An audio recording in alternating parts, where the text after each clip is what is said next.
Why does a tiny little unexpected event called Black Swan suddenly turn your life upside down? Why should you not listen to every expert's advice, even if it seems well-intentioned? When does running from pain harm you more than it protects you? And how could success be just a matter of chance? These 4 ideas from 4 books by Nassim Taleb will be explained in this one video. The first book, The Black Swan. Everything you think you know about life, about success, about how the world works, could be completely wrong. I'm talking about the stuff you take for granted, the trends, the patterns, the safe bets. What if I told you that one completely unexpected event could turn your world upside down? That's what Nassim Nicholas Taleb calls a black swan, and today I'm going to show you how to spot them, survive them, and even use them to your advantage. Here's the thing. Humans are wired to make sense of the world. We love stories, patterns, neat cause and effect explanations. But this wiring, it's a trap. It makes us dogmatic.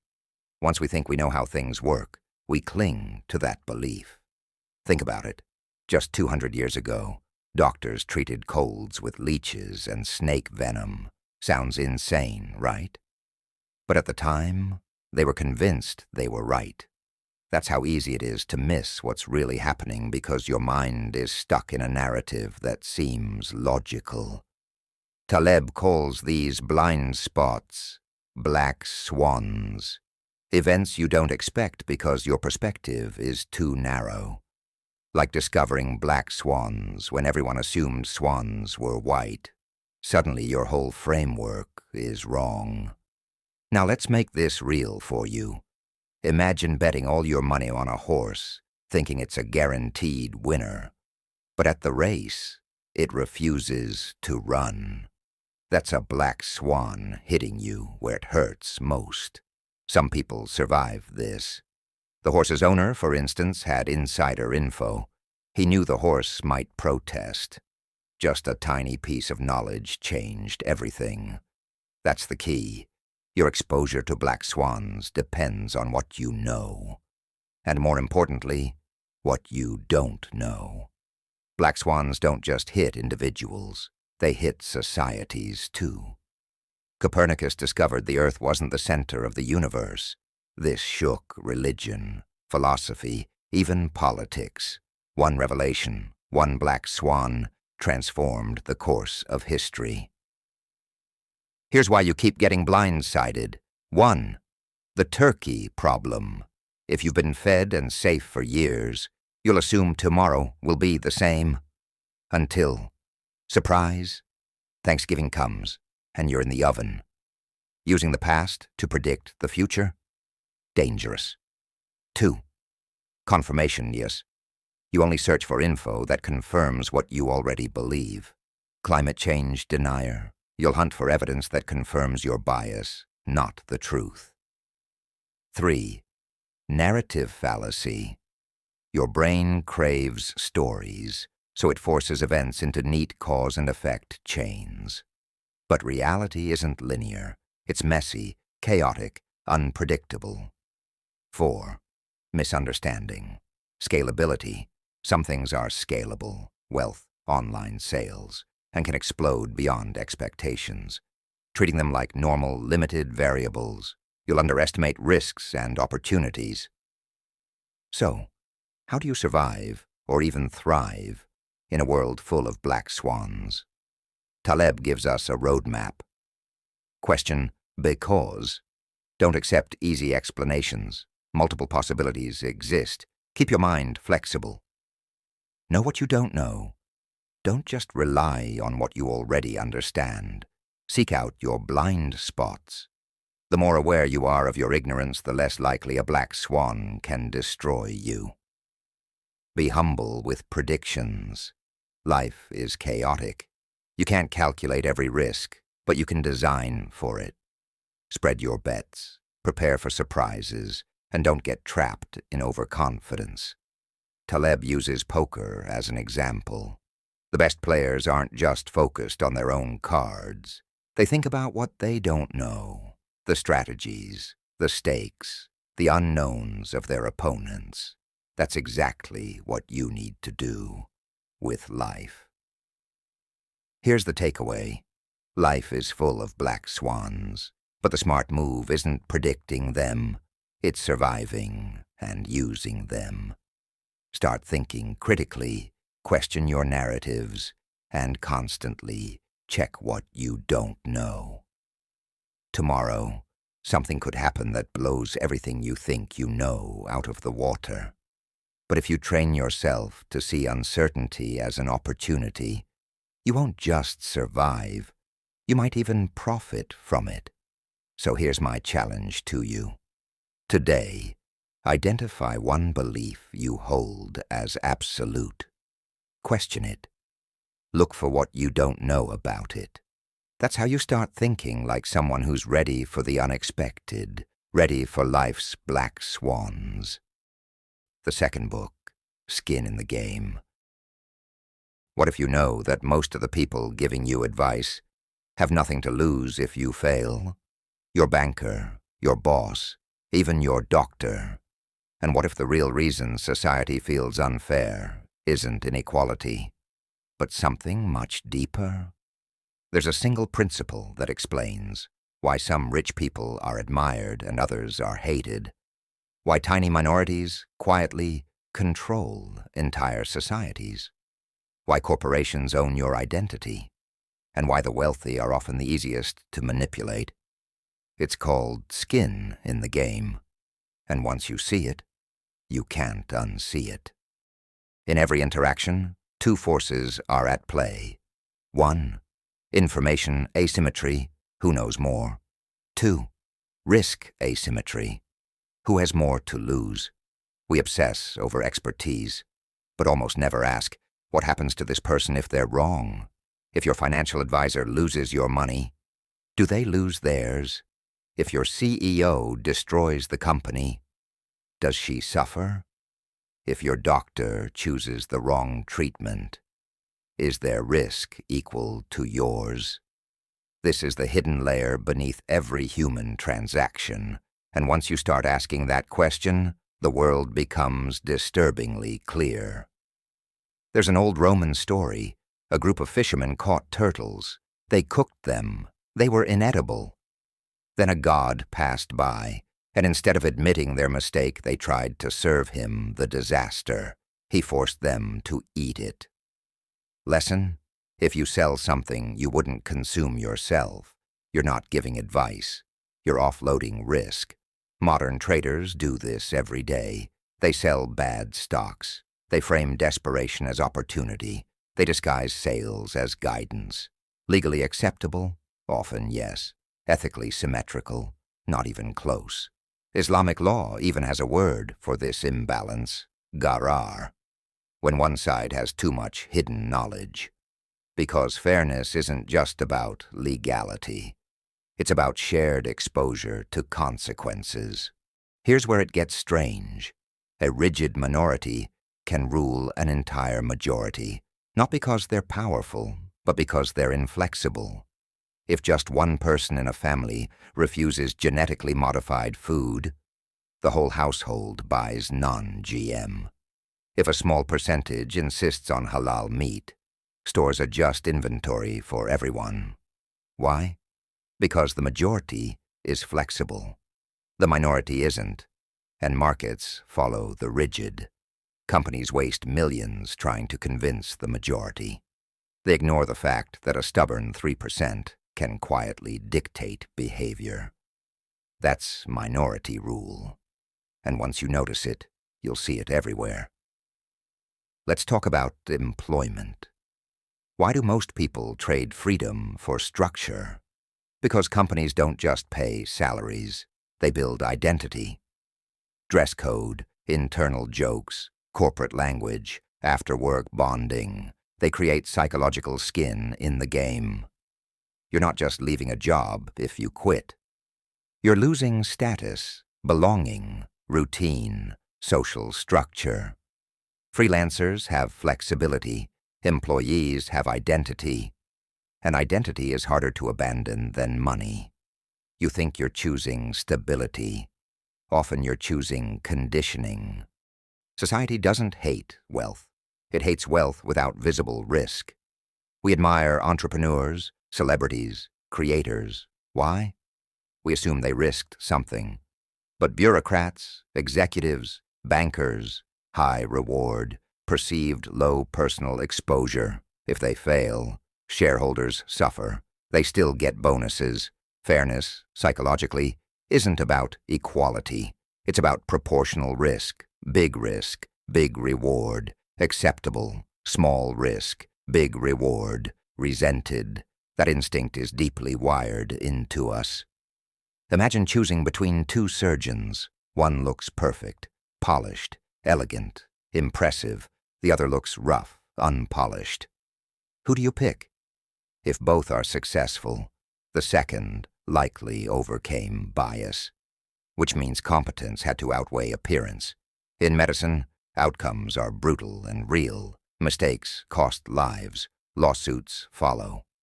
High skin in the game filters out incompetence. Now compare that to CEOs. If they fail, few die.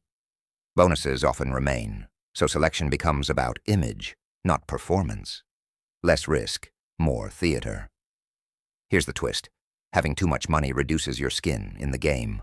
When spending doesn't hurt, you stop evaluating value. Luxury becomes signaling. Salespeople gain leverage. Overpriced restaurants, lonely mansions, unnecessary extravagance. The rich often lose because the salesperson has more to gain than they have to lose.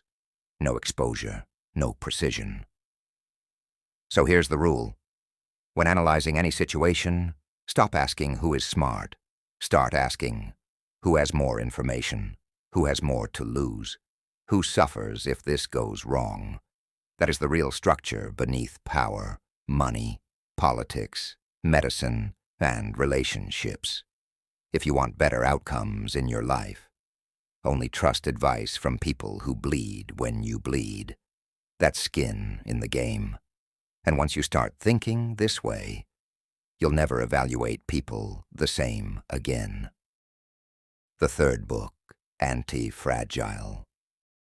If you're trying to avoid pain and chaos at all costs, you're not protecting yourself. You're weakening yourself. And you will know why. Imagine this. You ship a glass vase. You wrap it carefully. Bubble wrap, foam. Big label. Handle with care. Because glass is fragile.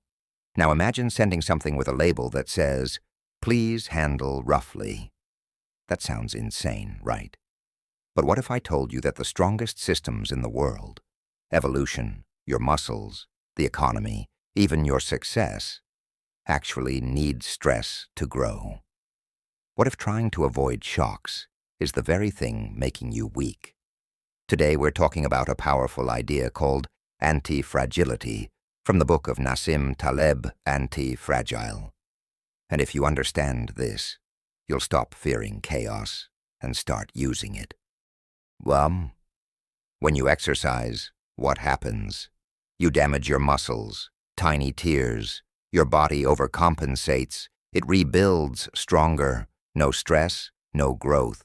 Small shocks create extra capacity. That extra strength might seem unnecessary until one day you have to carry something heavy, or handle something hard, or survive something unexpected. Anti-fragile systems build redundancy. Modern culture hates redundancy. We worship efficiency. But efficiency makes you fragile. If your life is perfectly optimized, there's no margin for shock. And shocks will come. We think smooth and stable is good. But sometimes calm is what makes systems collapse. Take forests. Small fires clear dry material. If you prevent all small fires, you eventually get one massive, devastating fire. Volatility prevents catastrophe. When governments try to remove all economic fluctuations, they don't remove risk, they delay it.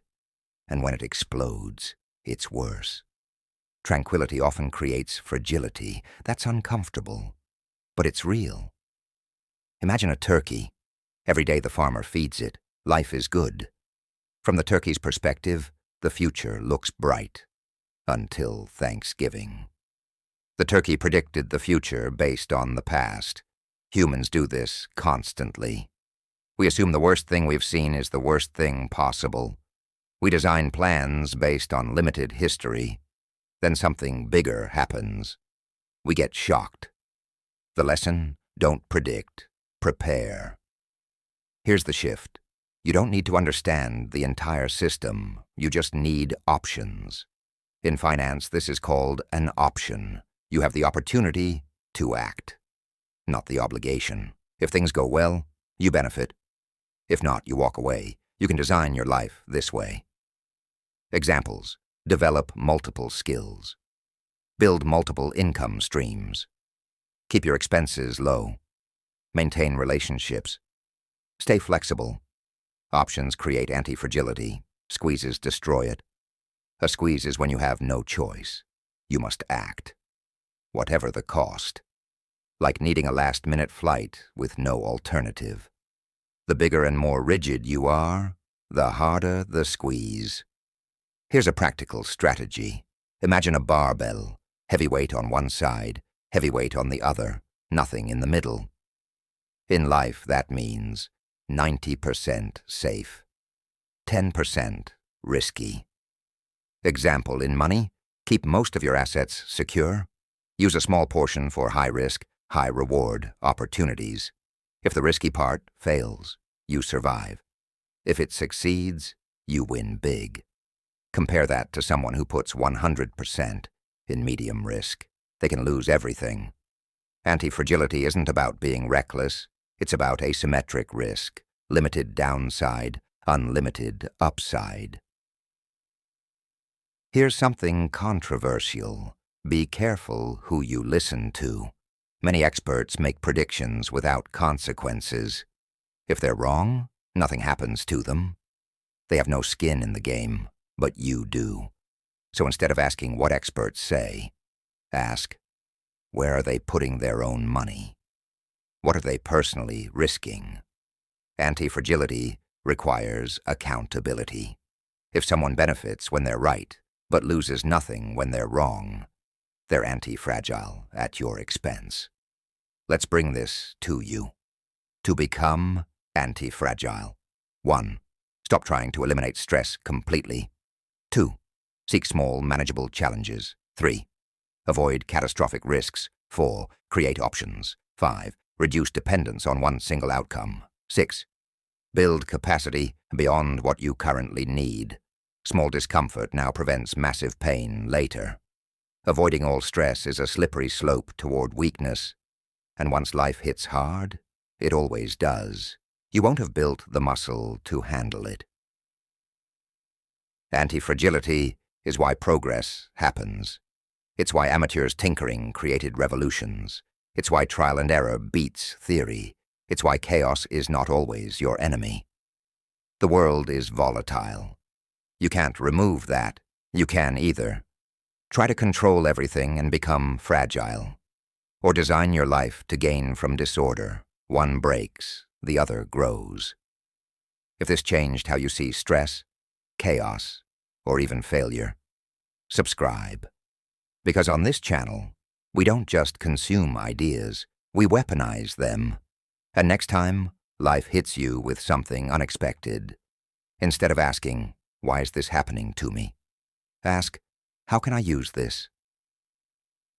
Where in your life are you trying too hard to create calm? When what you actually need is controlled chaos? Think about it. The fourth book and the last one, Fooled by Randomness. The so-called geniuses of the world, the smartest investors, the highest-paid traders, some of them are nothing more than lucky fools riding randomness. I'll show you why your life isn't as under your control as you think, why randomness rules more than you realize, and how to actually survive and thrive when luck decides to play its hand. You work hard every day, think you're making smart choices, but secretly, luck is running the show. Today, I'll show you how randomness shapes your life. We'll show you why you're being fooled by it and how to actually use it to your advantage. This is based on Nassim Taleb's book, Fooled by Randomness. Let's start with something that hits close to home: investing. People love to brag about being smart investors. But studies show that many successful investors aren't actually skilled. They're just lucky. Imagine 10,000 investors, each with only a 45% chance of making money in a year. After 5 years, nearly 200 of them will have perfect records. You might call them geniuses, but really they just got lucky. And this isn't limited to money. Think about careers, relationships, or even opportunities in life. Sometimes being in the right place at the right time makes all the difference. That means what feels like skill could just be randomness playing its game. Here's another mind-bender. Life is not fair, and it's not linear. The best don't always win. Small actions or random events can have huge effects. What's called non-linearity. Take the keyboard you're typing on. QWERTY isn't the most efficient design. It was designed to prevent typewriters from jamming. Yet today, it dominates. Or look at tech giants like Microsoft. Early adoption created a feedback loop, and suddenly everyone uses it, not because it was the best, but because enough people started using it. Your own efforts may sometimes feel invisible, but every now and then, the extra mile can trigger disproportionate results. That's why patience and persistence are key, even if you can't predict the outcome. So why do we keep falling for randomness? Human brains are wired to look for patterns and explanations, even where there are none. Psychologists call these heuristics, mental shortcuts. They save time, but make us irrational. For example, if something goes right, we say, "I did it." If it goes wrong, we blame bad luck. We also get stuck on past events, thinking we can predict the future. But the next black swan, an unexpected event, can prove everything you know wrong. And our emotions, they make it worse. We feel first, rationalize later. A trader checking their portfolio every minute experiences a roller coaster of tiny ups and downs, but over a year the total result is mostly the same. Letting emotions dominate leads to unnecessary stress. Here's the good news. You can handle randomness. First, distinguish harmless randomness from harmful randomness. Enjoy the surprises in life, art, poetry, humor. But protect yourself from the events that can destroy you financially or emotionally. This is where stoicism comes in. Focus on what you can control. Your behavior, your choices, your reactions. Stop obsessively consuming news, obsessing over your investments, or trying to predict every outcome. Instead, build resilience and strategy. A simple trick: set boundaries to protect yourself from emotional impulses. For instance, if checking your stock portfolio every minute triggers stress, limit yourself to weekly or monthly reviews. Your results won't change, but your mental state will. Randomness isn't just something to survive. It can be leveraged. 1. Bet on rare, high-impact opportunities. Small wins are nice, but huge payoffs can outweigh constant minor successes. 2. Persist when rewards aren't immediate. The breakthrough might come suddenly, after months or years of effort. 3. Embrace flexibility. The path you take today doesn't have to lock you in. Change your approach when needed. Basically, be aware, be patient, and accept uncertainty. Luck is always there. Your job is to recognize it, not fight it. If this video helped you rethink how randomness shapes your life, hit like and subscribe. Share it with someone who needs a reality check about luck versus skill. And remember, enjoy harmless randomness, prepare for the harmful kind, and always keep control of your choices. That's how you actually win the game, even when luck is running the show. These 4 books show that life is unpredictable, success is often luck, and risk is everywhere. Think about how you can use this knowledge in your own life. And don't forget to subscribe for more insights like this.